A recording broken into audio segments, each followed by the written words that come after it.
Warning, this post contains spoilers for the entirety of Madoka Magica. I highly recommend watching this series before watching this video. Mahou Shoujo Madoka Magica has been one of the most successful and critically acclaimed anime series of the current decade, and helped to turn the names of its major staff members into famous ones among anime fans. Along with Bakemonogatari, it helped to pull Studio Shaft and director Akiyuki Shinbo out of relative obscurity, and contributed to production company Aniplex's rise into the hit factory that they've become in the last 5 years. It also launched writer Urobuchi Gen into being more or less the first anime writer that people actually know the name of. Madoka is famous for its dark and horrific take on the magical girl genre, which is typically aimed at young girls, its interesting marketing tactics, and its trippy, high-quality production. In this post, I'll both review and analyze the series, as well as provide context for how it was originally presented and how this affected its popularity. I think the best way to understand what Madoka is and how it came to be that way is to look at the people behind it. In fact, from this perspective, Madoka isn't the least bit surprising, and fits right in line with what the creators are known for. Madoka Magica was the second time that director Akiyuki Shinbo worked on a darker, adult-oriented take on the magical girl genre. He'd previously directed Mahou Shoujo Lyrical Nanoha, which, while a lot more conventional in terms of story structure and not having characters die, also gave its characters dark and violent backstories, and was very clearly marketed towards an adult otaku audience, considering it was a spin-off from an erotic game called Triangle Heart in the first place. Besides Nanoha, Shinbo has worked on no shortage of gothic, horror-themed anime, such as Twilight of the Dark Master, The Soul Taker, Les Portraits de Petite Cosette, and Dance in the Vampire Bund, and he's even been known for incorporating stylistic elements of horror even into comedy shows like Sayonara Zetsubo Sensei and Tsukuyomi Moon Phase. Considering all of this, it's not surprising that Shinbo was the one who came up with the idea of doing a dark and disturbing magical girl series in the first place, nor that he specifically asked Urobuchi Gen to fill the story with death and violence. Of course, Butch Gen, aka Gen the Butcher, happily obliged, having been pretty much exclusively a horror writer known for his dark and violent stories such as Sayano Uta, Blast Rider, Fate Zero, and Phantom. Butch Gen was given almost total creative freedom in crafting the story of Madoka Magica, and drew inspiration from a lot of Akiyuki Shinbo's past work. He even requested that Kajiura Yuki do the soundtrack because he'd been listening to her soundtrack to Shinbo's Petite Cosette to draw inspiration. Ume Aoki's character designs were also a source of inspiration, as well as Hidamari's Sketch, which was Akiyuki Shinbo's adaptation of Aoki's heartwarming slice-of-life manga. From this perspective, it seems obvious that Madoka Magica was going to be exactly what it was, but there are good reasons that it wasn't perceived this way by most. For one, despite their illustrious backgrounds, Shinbo and Butch Gen weren't exactly widely known names except among hardcore otaku, so most viewers had no idea about their backgrounds. Madoka was promoted a lot more than is normal for a Shaft and Shinbo show, which likely has to do with the overwhelming success of Bakemonogatari a year and a half prior. Studio Shaft had been sitting on the script for Madoka for over 3 years because of scheduling conflicts, and I'd bet that if the series had been produced back when it was first written, it wouldn't have had anywhere near the amount of money and manpower behind it, nor anywhere near the advertising budget, had it not been riding on the heels of the best-selling anime series ever. But more than anything, the biggest trick of all was how Shinbo and Butch Gen deliberately lied in all of the show's promotion. Madoka's character designs, opening theme, and logo were all designed to look like a legitimate cutesy magical girl show. Tomoe Mami, the character who, and remember, there are spoilers in this post, so turn back if you haven't seen the show,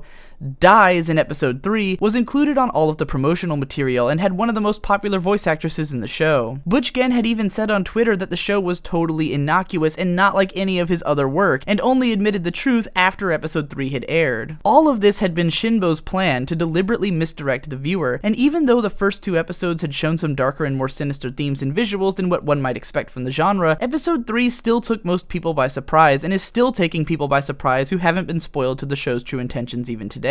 Needless to say, this face-heel turn also got people talking about the show like crazy, which went that much farther in promoting it. When Madoka Blu-rays went on sale, it was clear that lightning had somehow struck twice, and the series nearly matched the unbelievable record-setting sales of Bakemonogatari. But that's enough for the history lesson. If the gimmick of disguising a dark and violent show as something innocent was the series' only draw, it wouldn't have received the critical acclaim and lasting impact that it's had. So now it's time to look at what this show actually did and figure out what makes it tick. Right from the first episode, Madoka Magica has a distinct feel, not only from other works in the genre, but from just about anything else in the medium. The works of Shinbo and Shaft have always been pretty out there visually, but I'm not sure that the studio ever got to throw as much money or creative freedom at a show as they did Madoka. There are lots of angles and moments of animation that you just wouldn't expect to see in anime, and uncommon fixations such as really detailed hand gestures from the characters, and of course, the crazy cutout look of the reality marbles. Everything in the show looks very crisp and distinct, and even though the colors are fairly subdued in order to give the show a creepy vibe, the color design is nonetheless striking. I've always characterized Shinbo's directing style as wallpaper fuel, because so many of his shots make for ideal desktop backgrounds, and Madoka is certainly no exception. The combination of excessively detailed movement and crisp, memorable backgrounds gives the entire production a sense of weight and quality that elevates it above other anime series. It's not so much that Madoka could contend with the animation quality of something like a production IG show, but because it's designed in such a clean and attractive way, it feels even more gripping than if it had been a normal looking show with high quality animation. Depending on whether you're watching the episode for the first or second time, it takes on a pretty different meaning. On the first go round, it mostly serves to build Homura as a mysterious character whose fate is inexplicably tied to Madoka's, as well as to introduce us to the daily life of Madoka and her friends. However, if you've seen the show already and know what Homura's really trying to do, then her scenes take on a different meaning, and we can appreciate how painful it is for her to hear Madoka calling her by her first name, or to see her protecting Kyubey in the end.